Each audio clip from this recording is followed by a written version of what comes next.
Mr. Amirani, I have some quick questions about the film. I was born in Istanbul, Turkey, and I remember those days when '79 the Ayatollah came to power. We were always scared that, oh my God, the revolution, Islamic revolution, is going to come to Turkey.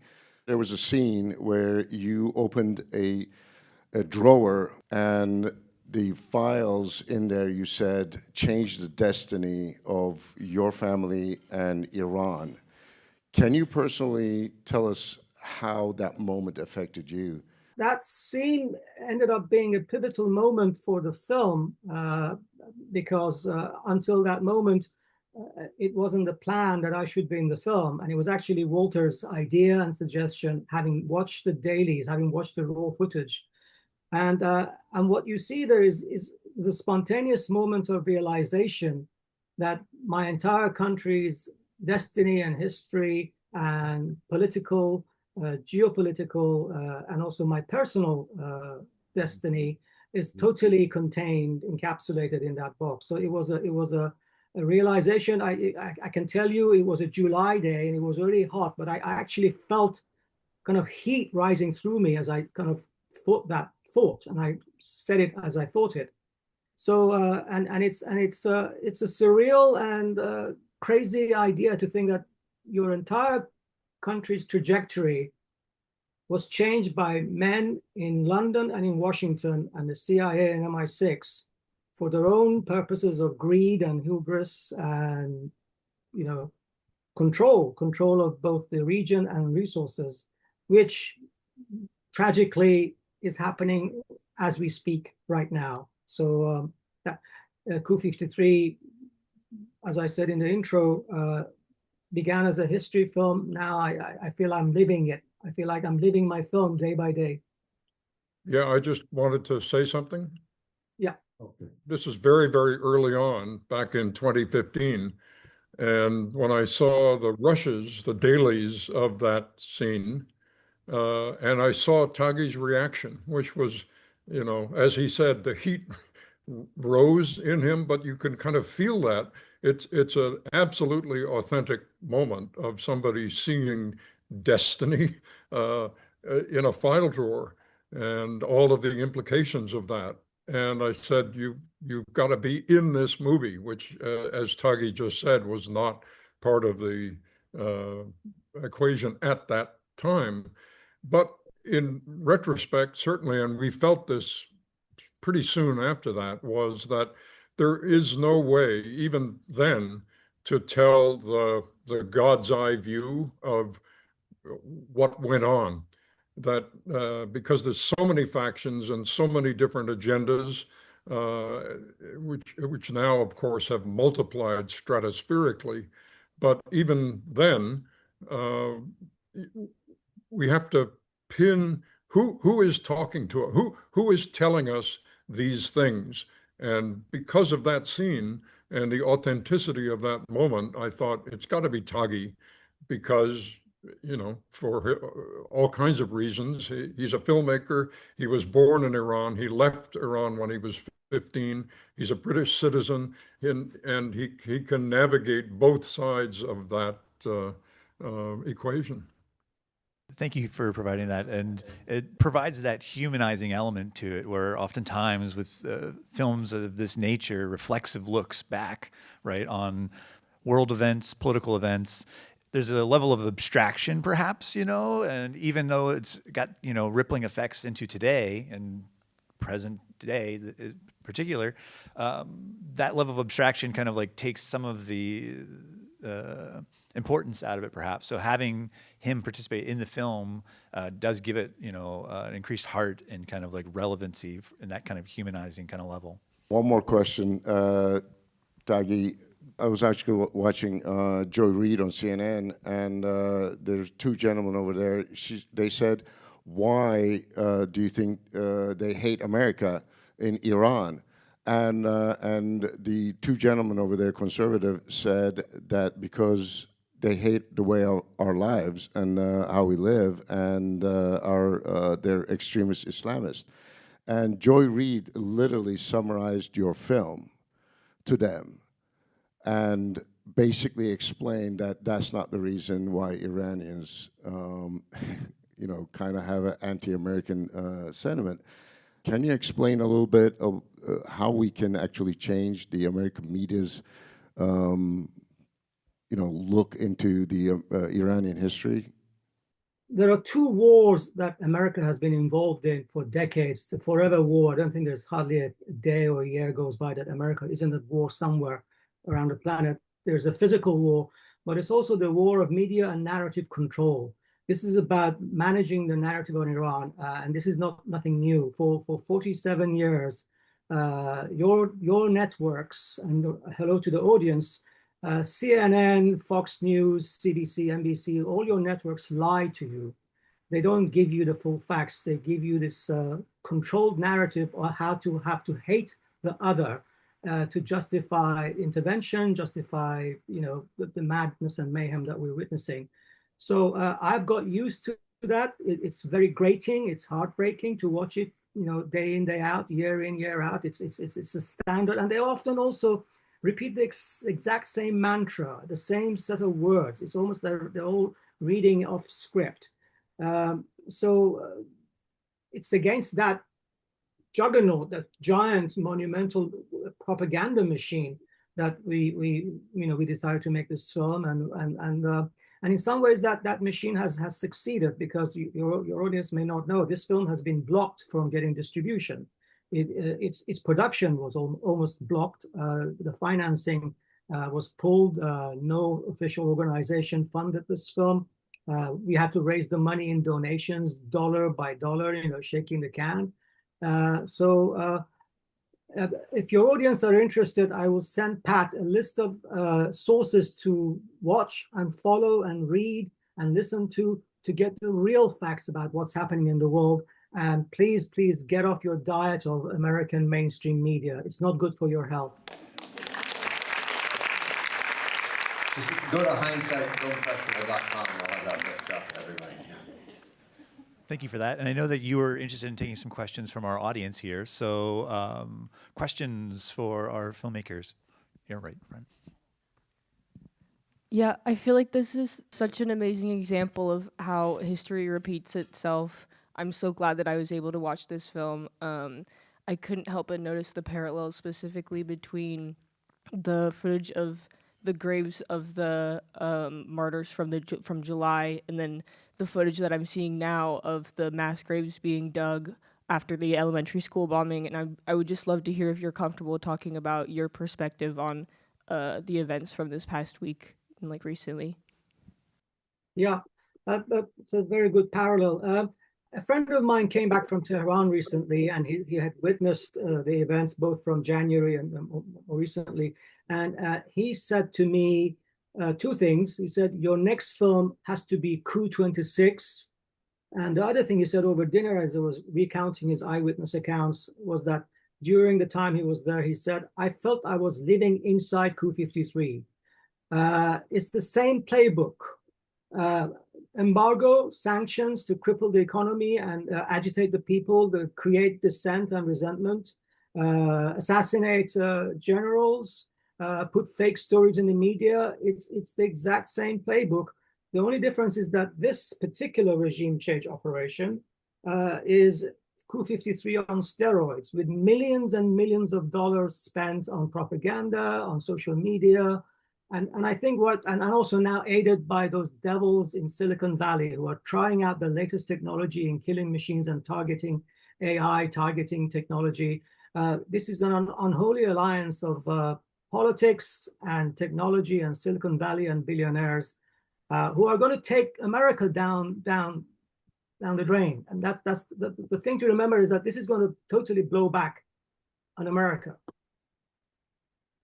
I had a question about the cameraman. Do you think the cameraman was also somehow coerced into changing his mind? Actually, Humphry is a decent man. He's actually probably one of the most decent people in that team. He was consistent in his account of his filming Darbyshire over 3 different occasions, in person, on the phone, during the shoot. over about 3 or 4 months. He came to see the film a year later at the premiere, and he was in the audience at the premiere. He didn't say, "Oh, I made a mistake." Only when they got to him, he said, "I made a mistake. I suffered from false memory." I feel sorry for him, even though he stabbed me in the back with his change of the story.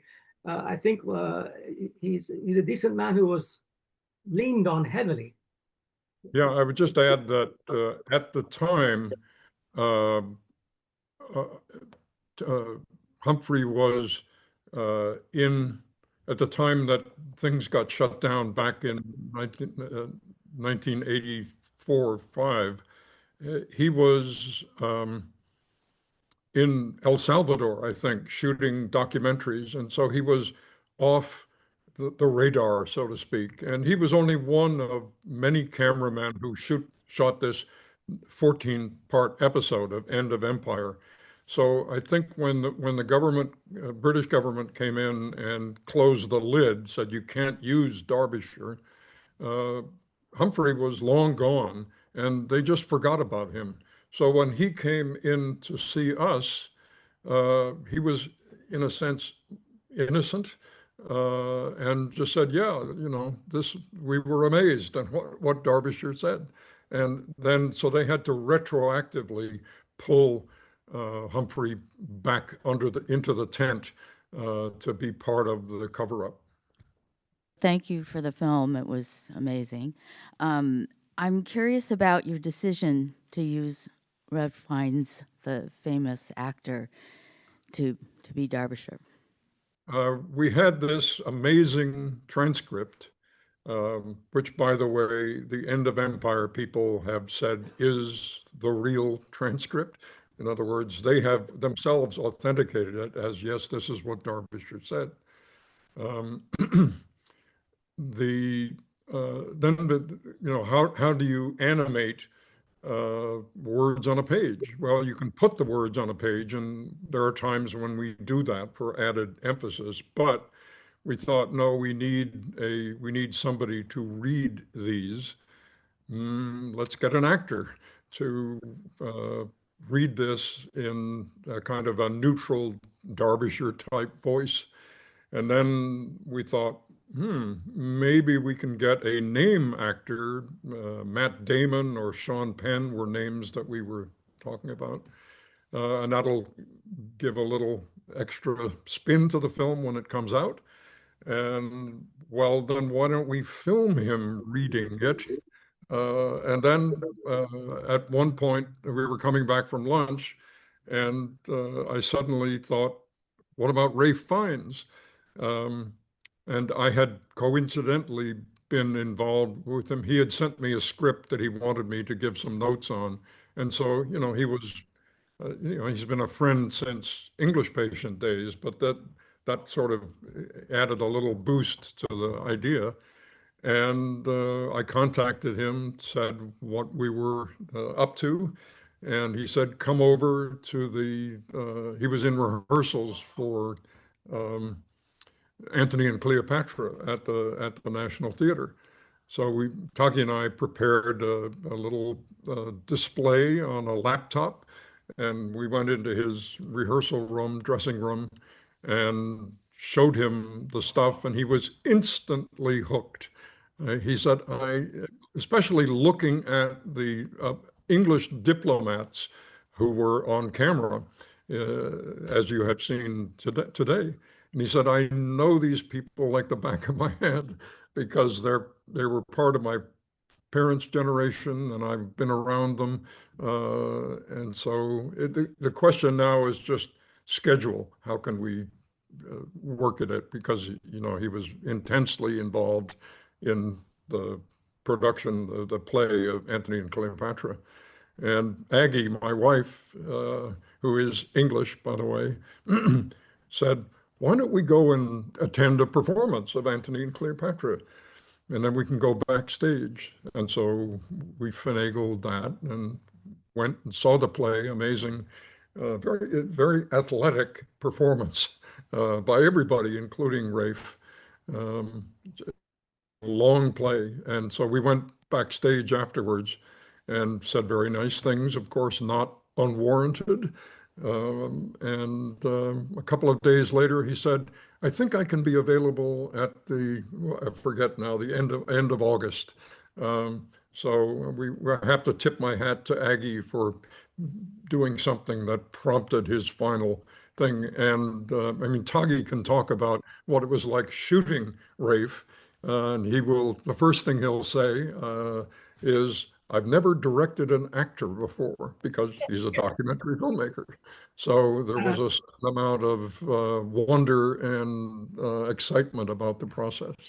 Yeah, Rafe's agent said you can have him for 3 hours on the 23rd of October from 12 till 3, because he needs to get back to the National Theatre to the dressing room. So we only had 3 hours, but he's in an epic performance of Anti-Cleopatra every night, 3-hour epic performance. And his PA said, Rafe is going to show up at 12 o'clock at the Savoy Hotel, and he's going to be really hungry because he just went to bed straight from the theater. So we ordered him the biggest breakfast trolley that the Savoy do, the Middle Eastern breakfast. He came, he wolfed it all down, and by the time we had hair and makeup and lighting and sound checks, we only had an hour left to film what you see in the film. Everything Ralph Fiennes does in Coup 53 brilliantly is shot in 4 takes only in an hour. And I, as Walter said, I've never directed an actor before, let alone a world-class A-list actor. I was scared to death. I mean, I was like, what do you say to Ralph Fiennes? Do it better, do it higher or lower, or whatever. I just said, you do Ralph, you do Darbyshire, and also he didn't have time to learn the lines. He learned the lines. I mean, amazing brain, amazing genius brain, that he learned the lines in doing the lines from an auto script, from a prompter next to me during the filming, and that's how brilliant he is. And we did 3 takes, perfect, really great. By the 3rd take, he was great. The only piece of direction I would take credit for the 4th take, before he had to dash across the River Thames to the National Theatre, was, Rafe, you're great. It's very good. In fact, it's too good. You're being really perfect delivering the lines, and this is a real interview in a documentary setting with a real guy and researchers and camera. He would never speak word perfect. He might stumble. He might be rough, and he might do what I'm doing right now. I'm not coherent. I'm not smooth. And he said, I know what you mean. And then he did a 4th take where he does and ah, and he stumbles and he kind of naturalizes it. And that was amazing to witness. I mean, when it finished, I went over, he was about to get his jacket and leave. And I said, you have no idea what you've done. I was practically crying, and I gave him a hug. I said, thank you for this. This is just, I'll never forget this. And Rafe makes this movie. I mean, he's Derbyshire. This is Mrs. Derbyshire, the widow, came to the premiere of the film in London. And she said later about Rafe, said, that's my Norman. Can you talk to us about the differences that you made, Mr. Murch, between the feature films that you've edited versus this documentary? If you condensed it down to a few sentences, I would say that in a fiction film, a scripted fiction film, there are few events, but many interpretations. So by what I mean by that is that the events that you film are simply the events in the screenplay. The director doesn't come in one morning and say, let's shoot a new scene at the McDonald's down the street, Anyway, but you have take after take after take of actors reading lines with different interpretations on them, and with different camera angles. And so it's the editor's responsibility to navigate those different interpretations of the screenplay, certainly in the first assembly. That's mainly what you're doing, and then refining that as you go along. With a documentary, especially an unscripted documentary, it's the reverse. There are many, many, many events, many more events than will ever be in the film, but there's only one interpretation for every event. In other words, the only time Taghi comes through the door to look at the file cabinet that's the only one. And so everything only happens once. And so the editor has to navigate that, first of all, to help decide how many of these events are we going to put in the film. And I will get on a soapbox that Taghi kindly gave me, which is to say, in an unscripted documentary, the editor needs to have co-authorship because you're writing the film as you make the film. You're not writing with words, although I was doing that too, but in terms of structure and the placement and emphasis and just, how do you condense 520 hours into 2 hours? That's the challenge. But the main determining thing about the film, and Taghi has touched on this, was the emergence of Darbyshire, who we didn't know about at the beginning. Perhaps his name had been mentioned, but along with a tsunami of other names. But when we found that, when Taghi found the transcript in Paris, suddenly, bang, and that transcript had his name on it. All other copies of the transcript have been whited out. Anyway, so that sent us down there. And what could be better in the end, in terms of what I was talking about earlier? Who is going to tell us this story? Well, we've got the guy who actually wrote the coup. He was the co-author of the plan of how to do this. And at the time, he was the one calling the shots, not Kermit Roosevelt, who was essentially a bagman who enabled things to happen through money. But it was our friend Darbyshire who was pulling the puppet strings of the coup. I just wanted to express my gratitude to the festival, to Pat, to Mr. Ken, and the audience for showing up for a film that's been banned from being seen. It's heartwarming to have an audience watch the film, and this is the first time Coup 53 has been seen with an audience since the war began. There is now, for Iran and for me, there's pre-28th of February 26 and post-28th of February 26, and you're the first audience to see the film in its new reincarnation as a piece of current affairs. So thank you for picking Coup 53.